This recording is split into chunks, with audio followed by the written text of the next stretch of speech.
Hi everyone, welcome to a Stamping to Share video. My name is Kate Kalthoff, independent demonstrator with Stampin' Up, and today I'm going to share with you this great card. You can use it for so many different things. It uses the blue ribbon stamp set, and you could make it a graduation card, a birthday card, a Happy Father's Day card, a congratulations card, a You're Number One card. The list is just endless, but we're going to make it really simple. My customers will get to choose the sentiment that they want in the center, and then it's just real easy. Now this could be punched out, but I just wanted to keep the card nice and simple, and so that's what I did, and I really like how it turned out. I had quite a bit of Halloween washi tape left over in this pumpkin pie zigzag pattern, so I did go ahead and use that on here. This is the time of year where you're kind of using some things up before the new catalog debuts on June 2nd. So this is the inside. It can be customized later with a stamped sentiment, or it can be left blank for any type of occasion. So let's get started. We've got basic gray cardstock. This is cut at 5.5 by 8.5 and scored at 4 1/4. Let's go ahead and finish off the inside of the card real quickly since it's so easy. This is a 4 by 5 1/4 inch piece of Whisper White cardstock, and I am going to take the washi tape and I'm just pulling out a little bit, and we're just going to set that right along the bottom edge of this Whisper White panel. Now I'm going to go over here and pull it away. Now normally I would wrap this around, but I believe I'm just going to trim it today because I like my inside panel to be nice and loose. I don't like panels that are all tight. So I think the more elegant or sophisticated your card is, the less tight it will be. You want to have flowing layers on your card. If you've ever noticed that with wedding cards or any type of stationery that's a little more spendy, they always have a lot of loose flowingness to the card. This won't come off. You can just burnish the top and it will stay on there quite securely. Let's see, I'm going to back this out a bit. Somehow I got that too tight again. Adjust the camera. There we go. Okay, now let's work on the front of the card. We've got, first we're going to start with a layer of pumpkin pie cardstock. This is cut at 3 3/4 inches by 5 inches, and that can be just glued directly onto our basic gray front panel. There's no ribbon wraps or anything, so we can just center this in right where it looks good and call it good. Now I adhered that with multi-purpose liquid glue. The next panel is Pacific Point. This is cut at 3 5/8 by 4 7/8. So it's just a 1/8 inch edge all the way around for your layer. And then we're going to take again some of this orange diagonal stripe, or I should call it a chevron stripe washi. And we're just I'm going to set this on here so I can sort of see what I'm doing to get it straight. Now this time I don't really need to worry about trimming it even with the edge, although you could if you were short of tape. But I'm just going to wrap it around for quickness' sake.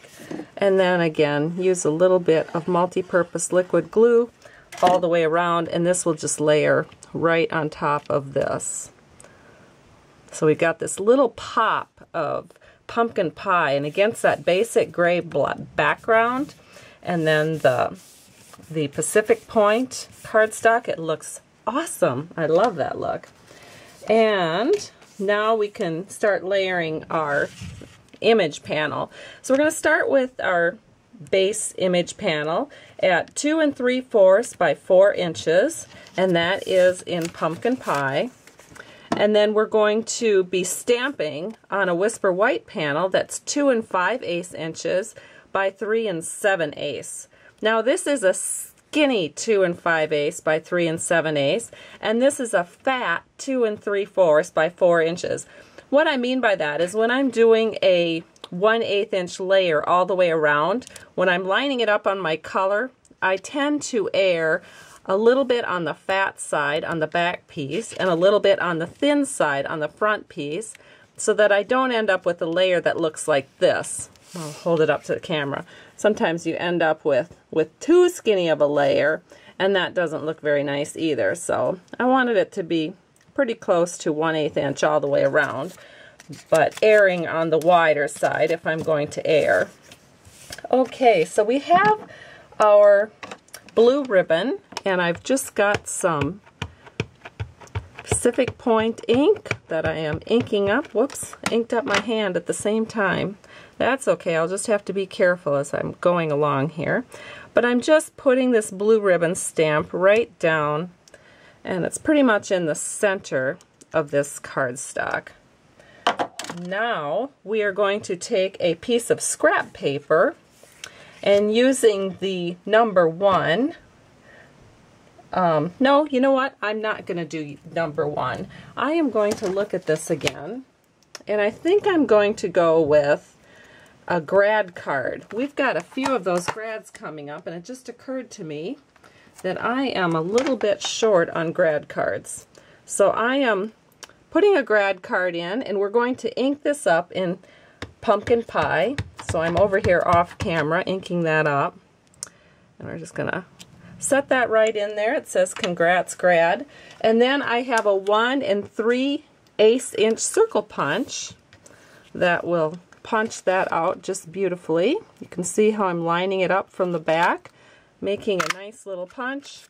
And then that is going to go on with 2 dimensionals right onto the front of that card. These aren't true dimensionals here. They're dimensionals, but they're dimensional edges. I'm being conservative today.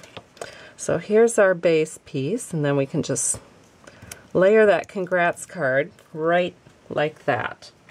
And now this gets adhered onto that pumpkin pie panel. So we just use a little bit of snail, and we can layer that right on top of our pumpkin pie panel. I'm being careful here because you want to be precise when your layers are that skinny.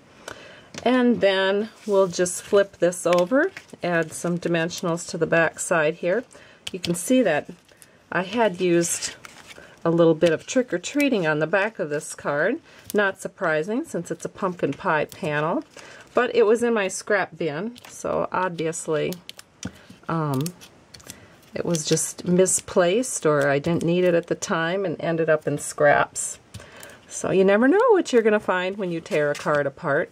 So now we can go ahead and just center this right into the center of our card, and we have a grad card complete. This is what it looks like, front side and inside. And then I'll go ahead and just put both cards here together so that you can see them up close. Here's the up-close version. And have a great day. Thanks so much for stopping by Stamping to Share. I truly appreciate you. Bye-bye.